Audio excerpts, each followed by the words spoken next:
Fala, torcedor! Como é que vocês estão? Estou aqui ao lado do presidente de Santa Cruz, Bruno Rodrigues. Presidente, muito obrigado. Marília, muito obrigado. Prazer estar ao seu lado. Mas vamos falar o que a torcida quer ouvir. Presidente, sobre reforma, dê notícias boas ao torcedor tricolor. Então, Marília, primeiro, muito obrigado pela oportunidade, também o programa Prorrogação e a TV Nova. É uma satisfação muito grande participar do programa de vocês. O Santa Cruz está vivendo o seu momento mais difícil, né? O momento mais difícil da sua história. E a gente tem muitos desafios, ou seja, a gente, além de ter pego o clube com uma dificuldade enorme na parte de atraso de folha salarial, o clube também sem um elenco, também a parte de infraestrutura, né? Como você acabou de falar. Então a gente tem feito um esforço enorme. Pra você ter ideia, nós temos um grupo hoje de 20 entre arquitetos e engenheiros voluntários, sob o comando do presidente Adriano Lucena, que preside inclusive o CREA de Pernambuco, para tratar sobre as reformas aqui da nossa infraestrutura. Então tem sido feito muito dentro das dificuldades que nós temos, principalmente a financeira, né? Falando em investimentos, nós temos a questão da base do Sub-20, que está aí vindo para um jogo importantíssimo. E eu queria que o senhor explicasse ao seu torcedor o que está acontecendo com a base, já que agora, em seu mandato, está tendo aquele olhar mais atencioso para os meninos. Pois é exatamente isso. Eu sempre disse que eu não acredito no futebol sem você ter uma base forte, principalmente aqui no Nordeste do Brasil. A gente não consegue concorrer financeiramente com o Centro-Sul.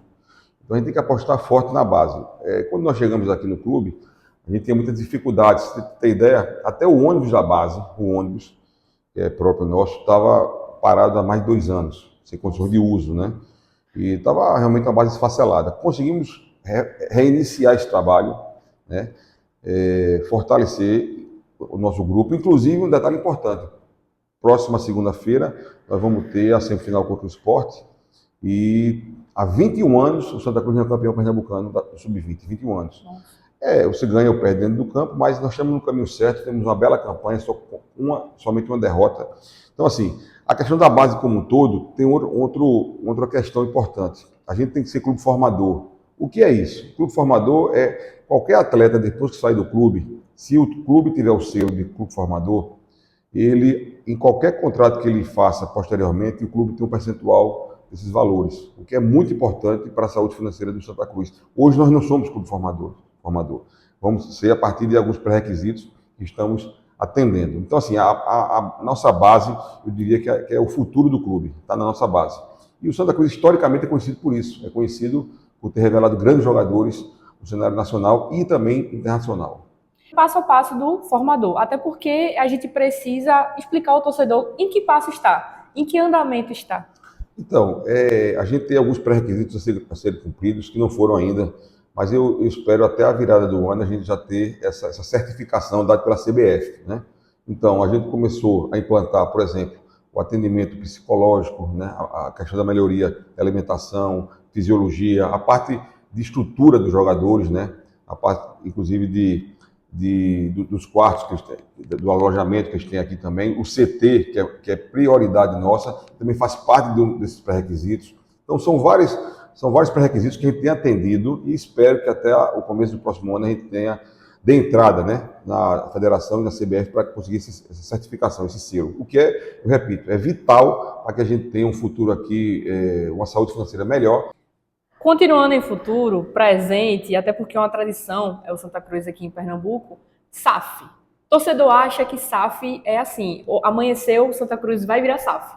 E a gente sabe que existem alguns procedimentos burocráticos, né, jurídicos, e eu queria que o senhor explicasse ao torcedor, tem realmente empresas sondando Santa Cruz? Então, Marília, veja, a SAF, eu costumo repetir, não é se o Santa Cruz fará ou não a SAF, é quando fará. Exato. Então isso é fato consumado. Nós vamos fazer a SAF, estamos correndo contra o tempo, até porque nós estamos em recuperação judicial, o que é um valor exorbitante, acima de 200 milhões de reais.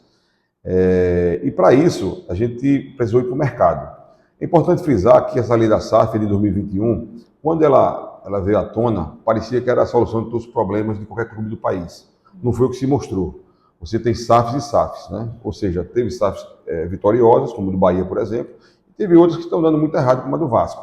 Então, eu costumo dizer o seguinte, a gente tem que acertar. Porque se você faz um contrato mal feito, patrocínio, você contrata um jogador errado, isso tudo você repõe rapidamente. A SAF não, a SAF é um casamento. E voltando à sua pergunta diretamente, nós temos efetivamente algumas propostas na mesa, né? Eu diria que avançamos muito, ou seja, acabamos de fazer agora 8 meses de mandato, e eu tenho ido a Brasília, São Paulo, Rio, dezenas de vezes, e tenho me reunido, fazendo rodadas com investidores, conversado e afunilado, né? Afunilado essas propostas. Estamos chegando na reta final, ou seja, a gente tem efetivamente algumas propostas que a gente vai trazer para a nossa diretoria, para o Conselho Deliberativo, posteriormente para a AGE. Mas o que eu posso dizer à torcida tricolor é o seguinte: nós iremos fazer essa SAF dentro em breve. E o que é mais importante, todas as entrevistas que eu dou, seja em rádio, televisão, qualquer conversa que eu tenho, 90% das perguntas é SAF. Se vai sair a SAF, se não vai sair a SAF, tá? Eu entendo a ansiedade do torcedor. Primeiro porque a gente está num momento histórico, como eu dizia, muito negativo. A gente não consegue tracionar, a gente não consegue sair do buraco sem fazer uma SAF. Esse é o fato. Se o Santa Cruz fosse uma empresa comercial, por exemplo, estava em insolvência, tá? Então, a gente vai conseguir fazer essa SAF. Os pré-requisitos, é uma coisa muito importante, Marília, fazer a vocês. O primeiro pré-requisito é que o investidor quite o nosso débito, ou seja, nós estamos em RJ, um débito enorme, então o investidor tem que quitar esse nosso passivo, primeira questão. Segunda questão, e muito importante, apartar o patrimônio da SAF, ou seja, o investidor que tiver o privilégio de adentrar o Santa Cruz, que eu costumo dizer que será, comercialmente falando, é a melhor SAF do Brasil. Eu não tenho dúvida disso, custo-benefício. Então, aquele que tiver essa sorte, que eu diria, né, essa felicidade de adentrar o Santa Cruz, ele vai ter que gerir o futebol, tá, com 90% das cotas, 10% fica para o clube, mas o patrimônio está apartado. Pode até ser feito um arrendamento do estádio para ser feito uma arena, isso vai ser discutido. Mas o fato é, a SAF ele tem que quitar o nosso débito, montar um time competitivo. Isso é uma coisa muito importante também para dizer aos nossos torcedores. Eu acho que pouca gente viu isso, aí vou dar até talvez em primeira mão a vocês, é uma coisa importante, mas nesse contrato, isso é no papel, isso vai rezar que os valores a serem investidos ano a ano no futebol.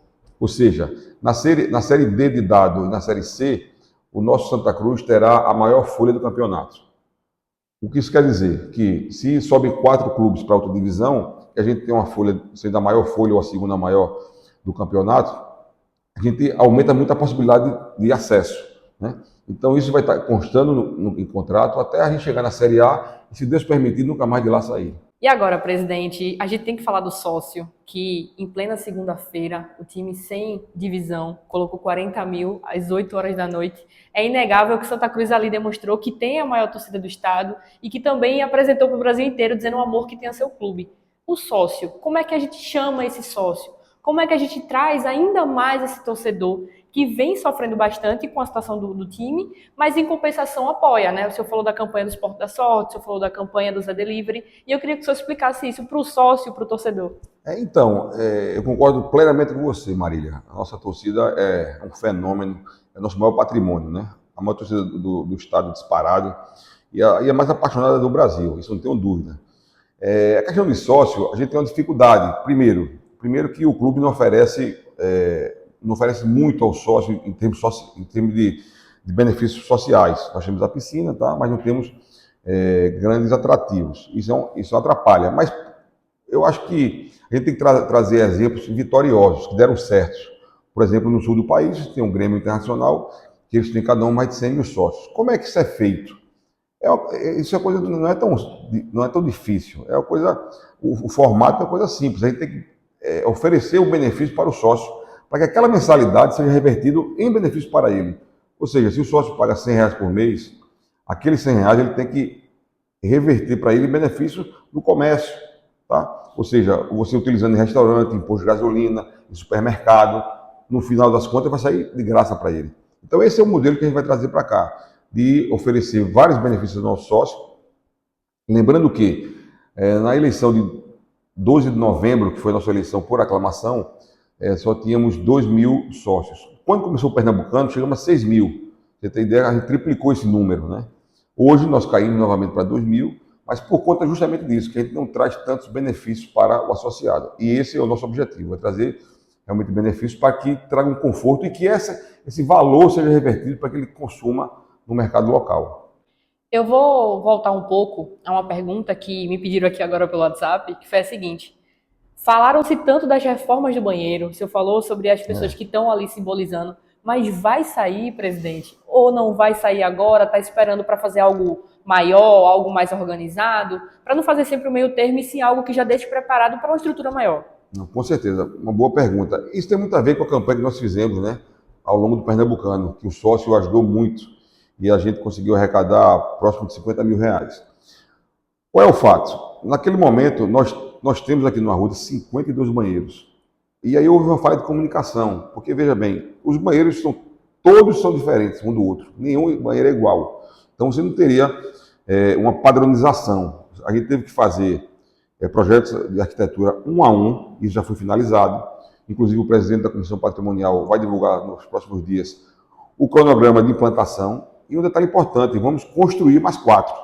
Ou seja, eu acho que tem que ser feita uma coisa rústica, uma coisa com acessibilidade, uma coisa com muita limpeza, tá? E não a gente sonhar com aquela coisa. Eu vou te contar uma história, Marília. Eu tive recentemente, mês passado, eu tive lá no Rio de Janeiro e por acaso tinha o Fla-Flu no Maracanã. Eu fui no Fla-Flu pessoalmente.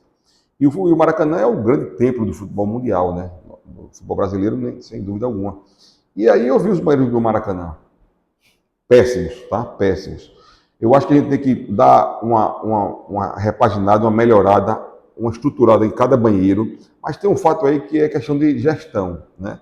Eu acho que a gente tem que fazer, e no Pernambucano vamos fazer isso, né? É a gente ter o pessoal de limpeza nos banheiros, e já aconteceu isso nos femininos, e deu resultado. Vai fazer um modelo de banheiros, logicamente todos renovados, rústicos, com qualidade, evidentemente, mas que a gente possa também deixar o pessoal de limpeza internamente em dia de jogo. Isso vai melhorar muito a operação. Pronto, pessoal, seguinte, eu vou pular um pouquinho porque tem aquela história dos funcionários. A gente ajudou, colaborou, e quando eu falo a gente, porque todo mundo que é torcedor pernambucano contribuiu para ajudar os funcionários que estavam, né, com a antiga gestão com vários problemas. Tá solucionado? Tudo foi pago? Tá todo mundo recebendo em dias? Tá tudo tranquilo? Então, essa é uma coisa que, além de ser muito cara para todos nós, é uma coisa que me traz muito orgulho, viu, Marília? Porque, veja, quando a gente assumiu o clube, a eleição foi dia 12 de novembro, a gente assumiu dia 20 de novembro, o dia da posse. E eu fui surpreendido, logicamente, por alguns débitos que não estavam no meu planejamento. Então, a gente tinha 6 folhas atrasadas, e em dezembro tinha a 13ª para ser pago. Então, você veja que dificuldade nós tivemos. E aí eu falo mais uma vez, isso sem apontar nada para no passado, sem apontar o dedo para nenhum dirigente, porque eu acho que quem passou nessa cadeira que eu estou hoje, tentou dar o seu melhor, tentou fazer o melhor. Muitas vezes não teve condições de fazer. Então, veja, tanto é que a gente conseguiu unir o clube, né? A gente teve uma eleição por aclamação, o clube está totalmente pacificado, unido. Então, quando eu falo desses atrasos, é para você mostrar a dificuldade que nós tivemos de a gente quitar todos esses débitos, tanto dos nossos funcionários, como também de prestadores de serviço, pessoa jurídica, pessoa física. Então, o clube hoje está 100% quitado, toda a parte de funcionário, toda a parte fiscal, impostos, está tudo em dia. E uma coisa importante, é bom frisar também, quando acabou o Campeonato Pernambucano, em abril, a gente dispensou todo o elenco, né? Os nossos jogadores, a gente emprestou, inclusive a comissão técnica, como todos sabem que o professor Itamachule e Salles foram para o Retrô, e vão voltar posteriormente. E os demais jogadores que não eram mais de Santa Cruz, a gente dispensou totalmente. Só que isso tem um custo, né? De FGTS, direito de imagem, né? E rescisão, um custo altíssimo. E eu até recebi recomendação de algumas pessoas, presidente, deixa para pagar isso depois, porque o cobertor é muito curto. Mas, junto com a diretoria, eu repito, eu não faço nada só, tudo são a várias mãos, as decisões nossas são colegiadas. A gente resolveu pagar 100% de todos esses débitos de jogadores que não voltariam mais para o clube. Não vão voltar mais. E por que isso? Porque a gente teve muita dificuldade em construir um elenco no último ano por conta da falta de credibilidade. Então isso aí passa um retrato para o mundo do futebol de que o Santa Cruz hoje tem outro modelo de gestão. Quem vem jogar aqui no Santa Cruz vai vir jogar, vai entrar e sair, vai receber tudo que é devido. Isso gerou credibilidade de imediato, porque assim que acabou o Pernambucano, esses jogadores foram embora, internet, com WhatsApp, isso é muito rápido. Eu próprio recebi várias ligações de empresários o próprio Tamachule também, já colocando para o futuro à disposição seus atletas. Ou seja, você vê como mudou, é um paradigma. Ou seja, a gente vai chegar em novembro, na pré-temporada, com, logicamente, a casa em dia, que a gente não estava. A gente tinha 3 jogadores, 3 no profissional, naquele momento. Vamos chegar com espinha dorsal, que já temos aí um elenco formado, com credibilidade no mercado, para buscar novos jogadores, né? Então, eu digo assim, o horizonte que se avizinhança é o melhor possível. É o melhor possível. Esse ano, 2024, eu costumo repetir, é um ano deserto. A gente tem que passar esse deserto até a pré-temporada, para que a partir daí a gente monte nosso novo elenco e passe a disputar as competições, tanto pernambucanas como as nacionais. Então, eu acho que um momento difícil é esse, a gente passar e pagar em dia, né? Verdade. Porque nós não estamos jogando, são poucos patrocinadores, né? E aí eu quero agradecer a todos esses que estão conosco, como a Esporte da Sorte, por exemplo, é um deles, tem nos apoiado. Então, assim, é uma dificuldade enorme. Como diz na Bíblia, a cada dia seu próprio mal. A gente tem vencido dia a dia, para que a gente chegue no final do ano com um elenco formado, com um elenco muito mais competitivo. E se Deus permitir, eu posso até dizer a você, se Deus permitir, chegar no final do ano já com a SAF feita. Então, pessoal, ele já entrou um pouquinho no assunto que eu ia finalizar, que era legado. Ele já falou um pouquinho sobre o legado, mas deixa um recado para a torcida, para apoiar, continuar apoiando como ela está, mas fale sobre o seu legado, porque já falou um pouquinho, mas eu queria que o senhor finalizasse para a gente poder lembrar o torcedor a importância, a grandeza e a tradição que o Santa Cruz é. O que é que eu posso dizer a você? Falando de legado, eu não tenho nenhuma vaidade de dizer, ó, passei aqui, fui o melhor presidente da Cruz. Longe disso, até porque isso, como eu repito, é tudo colegiado. Mas eu tenho realmente vontade de entregar ao clube, e vou entregar, melhor do que recebi. E ter o reconhecimento de dizer, pô, o Bruno participou disso tudo, foi um elo, né? Foi um elo dessa cadeia de reestruturar, de soerguer o clube. Tenho convicção absoluta, essa é uma convicção que diga, olhando no olho do torcedor tricolor. Quando Santa Cruz começar a retomar a sua novas séries, série D, C, B, a gente vai subir.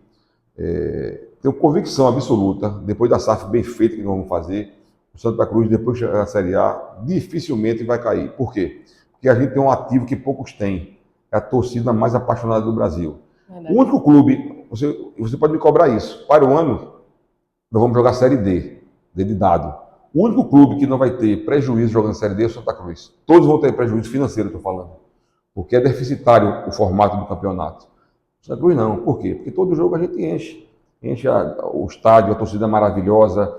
Então, assim, eu estou muito convicto que estamos no caminho certo. Que eu fui mais um que participei aqui. Deixei um pouco do meu trabalho, né? Isso é muito difícil, você perde seu tempo com a família, seu trabalho também é prejudicado. Tudo isso é natural, porque consome muito seu tempo. Mas eu quero passar por aqui, entregar o clube com a SAF bem feita, totalmente em dia, um time em séries acima do que a gente pegou e deixar realmente um legado de que foi que tive um privilégio. Você está nessa cadeira aqui, Marília, é um privilégio. Muitos acham que foi uma loucura quando eu entrei nesse processo, que isso não existia, que isso aqui era uma loucura você assumir o clube nesse momento em repressão judicial, com débito estratosférico, sem time. Mas eu acho o contrário. Eu acho que isso foi a dádiva que Deus me deu, um presente que Ele me deu. É sentar nessa cadeira e presidir o clube que eu amo. Então, dito isso, tenho convicção absoluta que nós estamos no caminho certo e que a virada de chave para um grande Santa Cruz, um novo Santa Cruz, vai ser a partir de 24 e 25.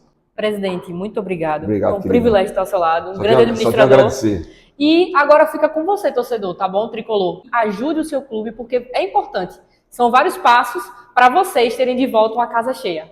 Obrigado, gente. Valeu.